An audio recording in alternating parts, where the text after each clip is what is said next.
Friends, எல்லாம் எப்படி இருக்கீங்க? நல்லா இருக்கீங்களா? இன்றைக்கி ரெசிபி என்னென்னா நெடக்கடலை உருண்டை எப்படி செய்கிறது அப்படிங்கிறத நான் செஞ்சு காட்டுறேன். வாங்க பார்க்கலாம் எப்படி செய்யலான்னு.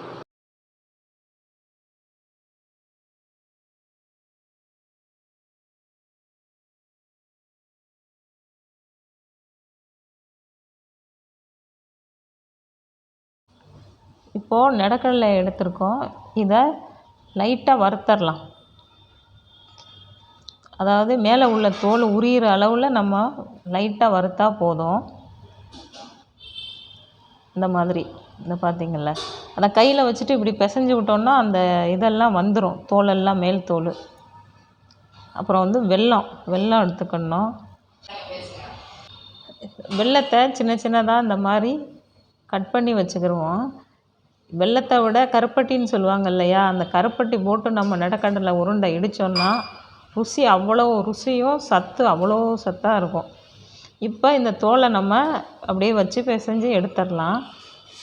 இப்படி கையில் வச்சு நான் சொலவில் வச்சு முழுசாக வச்சுட்டு ஒரு தேய்ச்சா போயிடும் எல்லாம். இந்த மாதிரி பண்ணிடுங்க. நான் ஒரு 1/4 கிலோ எடுத்திருக்கேன். எப்போதுமே நான் உரலில் தான் இடிப்பேன். ஊரில் இருக்கும்போது அதாவது வீட்டில் இருக்க பெரிய உரல். இப்போ இங்கே நான் சின்னது இந்த அளவு தான் வச்சுருக்கேன். நான் உங்களுக்கு பண்ணி காட்டுறதுக்காக கொஞ்சம் கொஞ்சமாக போட்டு இடித்து காட்டுறேன். இந்த மாதிரி கொஞ்சம் கொஞ்சமாக வச்சு இடிச்சிடலாம். ஏன்னா உரலில் இடித்து சாப்பிட்றது அவ்வளோ டேஸ்ட்டு அது. இதை மிக்சியில் போட்டிங்கன்னா போடலாம், ஆனால் இந்த டேஸ்ட்டு வராது. எப்போவுமே கைப்பக்குவம் தான் பெஸ்ட்டு. இந்த மாதிரி கை வேலைக்கு தான் நம்ம இப்படி இடிக்கும் போதே இதிலேருந்து எண்ணெய் அப்படியே திரண்டு வரும் பாருங்கள்.